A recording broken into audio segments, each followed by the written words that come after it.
അസ്സലാമു അലൈക്കും. സുഗതകുമാരി എഴുതിയ കാറ്റി പറഞ്ഞ കവിതയാണ് ഞാൻ ഇവിടെ ആരംഭിക്കുന്നത്.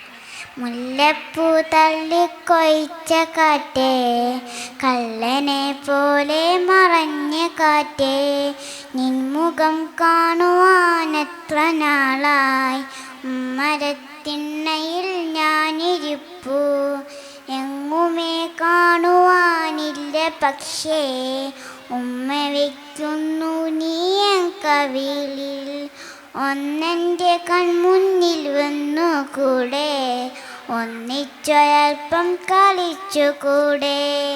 മുല്ലപ്പൂ തള്ളിക്കൊഴിച്ച കാറ്റേ, കള്ളനെ പോലെ മറഞ്ഞ കാറ്റേ, നിൻമുഖം കാണുവാനെത്ര നാളായി, മരത്തിണ്ണയിൽ ഞാനിരിപ്പൂ, എങ്ങുമേ കാണുവാനില്ല പക്ഷേ, ഉമ്മ വയ്ക്കുന്നു നീയൻ കവിളിൽ. അസ്സലാമു അലൈക്കും.